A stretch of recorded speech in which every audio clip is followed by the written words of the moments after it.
اگلے روز جب گھر سے ملازمہ میرے لیے سوپ بنا کے لائی، کھانا بنا کے لائی، تو میں بے حد بیزار تھی۔ دوائیاں کھا کھا کے میرا حلق کڑوا ہو چکا تھا۔ میں نے کہا ایسے کرو، ہاسپٹل کی کینٹین سے مجھے جوس لا دو، میرا دل نہیں چاہ رہا پھیکا سا سوپ پینے کا۔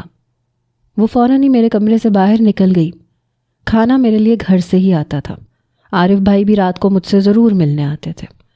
جیسے ہی ملازمہ جوس لینے گئی، میری ایک اور پرانی دوست مجھ سے ملنے آ گئی۔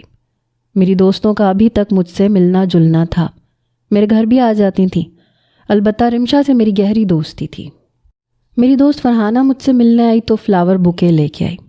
وہ میری خیر خیریت پوچھنے لگی۔ تب تک ملازمہ بھی آ گئی۔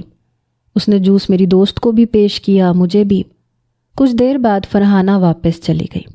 میں نے کہا جمیلہ بوا ایسا کرے مجھے ویل چیئر پہ بٹھا دے۔ اس نے مجھے ویل چیئر پہ بٹھا دیا۔ میں ویل چیئر چلاتی ہوئی کھڑکی کے پاس آئی، اپنے کیمرے کو آن کر کے ذرا سا پردہ ہٹایا، دیکھا تو یحییٰ چند نوجوانوں کے ساتھ شاید میٹنگ میں مصروف تھا، ان سے بات چیت کر رہا تھا۔ تبھی مجھے ایک شرارت سی سوچی۔ میں نے کہا جمیلہ بوا ادھر آئیں۔ وہ کہنے لگی ہاں بیٹا بولو، سیب کاٹ کے دوں تمہیں؟ میں نے کہا نہیں مجھے کچھ نہیں کھانا، میری بات سنیں۔ وہ کہنے لگی ہاں بولو۔ میں نے کہا یہ کیمرے میں نا آپ کو یہ جو نوجوان نظر آ رہا ہے نا؟ وہ کہنے لگی ہاں نظر تو آ رہا ہے، کیوں کیا ہوا اسے، کون ہے یہ؟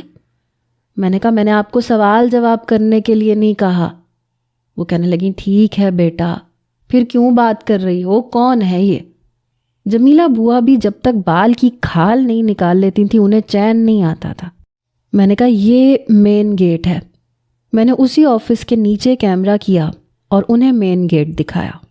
میں نے کہا یہاں سے آپ اوپر جائیں، یہ 2nd فلور پہ اس کا آفس ہے۔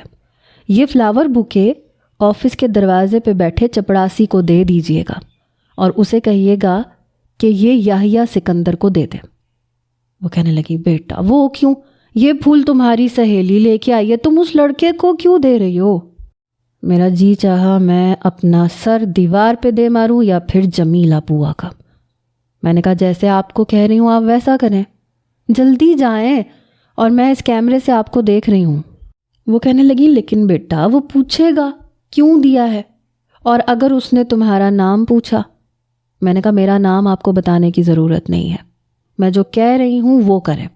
چپڑاسی کو یہ فلاور بوکے پکڑا دیں، اسے کہیں کہ یحییٰ سکندر کو دے دیں اور یہ کہہ کے آپ واپس آ جائیں، آپ کا اور کوئی کام نہیں ہے۔ وہ کہنے لگی اچھا۔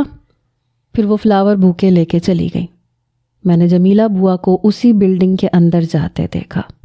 میرا دل زور زور سے دھڑک رہا تھا، اندر ایک کھلبلی سی مچی ہوئی تھی۔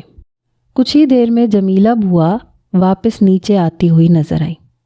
تبھی میں نے دیکھا کہ یحییٰ کے آفس کے کمرے کا دروازہ کھٹکا، کیونکہ سب کی نظریں دروازے پہ گئی تھیں۔ یہ دروازہ کھلا، چپڑاسی نے فلاور بوکے دیا۔ وہ شاید اس بات پہ اسے ڈانٹ رہا تھا کہ جب وہ میٹنگ کر رہا ہے تو اسے کیوں تنگ کیا گیا، دروازہ کیوں کھٹکھٹایا گیا۔ چپڑاسی شاید اسے یہ کہہ رہا تھا کہ آپ کے لیے کسی نے یہ پھول بھیجے ہیں۔ یہ سن کے وہ کچھ متغیر سا ہوا، پھر اس نے پھولوں کا بوکے پکڑ کے ایک طرف رکھ دیا، پھر اپنی میٹنگ جاری رکھی۔ کچھ ہی دیر میں وہ نوجوان جا چکے تھے۔ جمیلہ بوا بھی میرے کمرے میں آ کے بیٹھ گئی، مجھے عجیب عجیب نظروں سے دیکھ رہی تھی۔ میں نے کہا آپ کو ڈرائیور نے بلایا ہے؟ وہ کہنے لگی ہاں ڈرائیور آ گیا۔ میں نے کہا یہ خالی ڈبے اٹھائیں کھانے کے اور انہیں گھر لے جائیں۔ وہ کہنے لگی لیکن بیٹا عارف نے مجھ سے کہا تھا کہ رات تک تمہارے پاس رک جاؤں۔ میں نے کہا نہیں میرے پاس مت رکے، میں ویسے بھی سونے لگی ہوں اور رات کا کھانا میں ہاسپٹل سے کھا لوں گی۔ وہ کہنے لگی چلو ٹھیک ہے۔ وہ کھانے کے ڈبے لے کے واپس چلی گئی۔ اب میں نے سکون کا سانس لیا، ذرا سا پردہ ہٹایا، کیمرے کو زوم کیا اور دوسرے موبائل سے یحییٰ کو کال کی۔ اس نے جیسے ہی فون پہ میرا نمبر دیکھا اس کے ماتھے پہ بل پڑے اور چہرے پہ بیزاری چھا گئی، لیکن فون اس نے پھر بھی اٹھایا تھا۔ کہنے لگا ہاں بولو لڑکی اب کیا مسئلہ ہے؟ میں نے کہا فلاور کیسے لگے آپ کو؟ یہ سن کر پھر سے اس کی آنکھوں میں حیرت ابھری تھی۔ وہ کہنے لگا کس قسم کی لڑکی ہو تم؟ میں تمہیں سمجھ نہیں پا رہا۔ میں نے کہا بہت اچھی لڑکی ہوں، اور آپ کو پتہ ہے گلاب کے پھول محبت کی عکاسی کرتے ہیں، میں نے اسی لیے آپ کو یہ بھیجا ہے۔ اس نے گہری سانس لی، سامنے رکھے فلاور بوکے کو اٹھایا، اسے اپنی ناک کے قریب کیا، پھر ایک بھرپور سانس لی، پھر دوبارہ سے ٹیبل پہ رکھ دیے۔ میں نے کہا بس اتنا ہی؟ ارے بھائی اسے اپنے ٹیبل پہ رکھے گلدان میں سجائیں تاکہ آپ کا پورا کمرہ گلاب کے پھولوں سے مہک اٹھے۔ ہو سکتا ہے آپ کے مزاج پہ اچھا اثر پڑے، آپ کے اسپاٹ چہرے پہ کوئی اچھا تاثر جھلک پڑے۔ میری بات پہ اس کے تنے ہوئے چہرے کا تناؤ قدرے کم ہوا تھا۔ پھر کہنے لگا یار تم کون ہو؟ بس ایک بار بتا دو، اور مجھے دیکھتی کہاں سے ہو؟ یہ بات میری عقل سے بالاتر ہے۔ میں رات بھر تمہارے بارے میں بس یہی سوچتا رہتا ہوں کہ یہ کون ہے اور مجھے کہاں سے دیکھ رہی ہے۔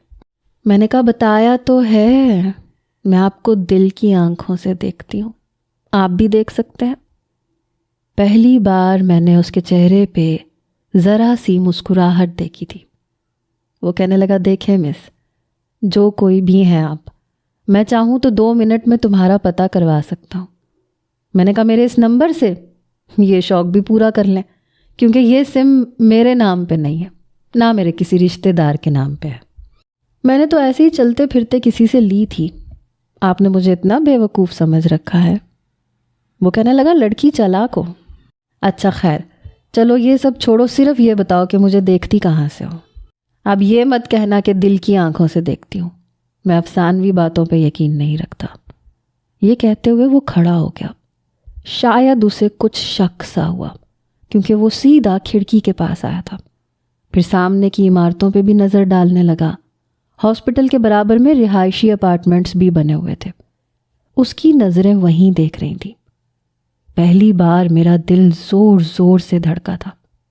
وہ کہنے لگا آج کل کے دور میں کسی کو جاننا اتنا مشکل نہیں ہے، میرے کمرے میں ایسا کوئی خفیہ کیمرہ نہیں ہے جو تمہیں یہ سب دکھا سکے، تم یقیناً کہیں سامنے رہتی ہو۔ وہ بڑے غور سے دیکھ رہا تھا۔ میں جلدی سے پیچھے ہٹ گئی کیونکہ پردے جالی دار تھے۔ وہ کہنے لگا پتہ نہیں کیوں کبھی کسی لڑکی کو دیکھنے میں مجھے اتنی دلچسپی نہیں ہوئی، لیکن تمہیں ضرور دیکھنا چاہوں گا۔ میں نے کہا سچی؟ اس کا مطلب آپ کے دل میں بھی کچھ ہونے لگا ہے۔ Very good. میری بات پہ وہ کھلکھلا کے ہنسا تھا۔ کہنے لگا نہیں، میرے دل میں ویسا کچھ نہیں ہو رہا جیسا تم سمجھ رہے ہو، بس ایک تجسس ہے اور کچھ نہیں۔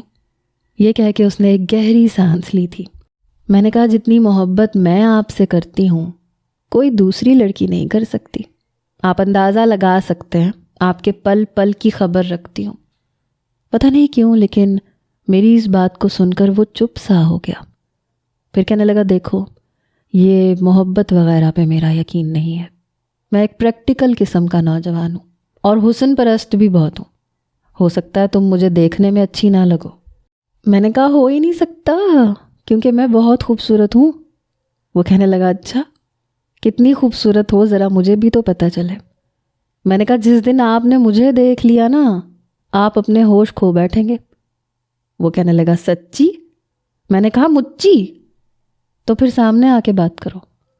میں نے کہا پہلے بتائیں شادی کریں گے؟ وہ کہنے لگا پھر وہی بات۔ دیکھو شادی جو ہوتی ہے نا یہ بہت بڑا ڈیسیژن ہوتی ہے۔ سب سے پہلے تو ملاقات ہوتی ہے، ایک دوسرے کو سمجھا جاتا ہے، اس کے بعد فیصلہ کیا جاتا ہے کہ ہم ایک ساتھ رہ بھی سکتے ہیں کہ نہیں۔ میں مینج کر لوں گی، اتنا وقت آج کل کے دور میں ہے کس کے پاس کہ پہلے ملاقاتیں کرو پھر یہ دیکھو کہ آپس میں بنے گی یا نہیں بنے گی۔ دیکھیں یا ہمارے پاکستانی عوام 80% اللہ پہ بھروسہ کر کے شادی کر لیتے ہیں اور حکم خداوندی سے سب کی شادیاں نبھ ہی جاتی ہیں۔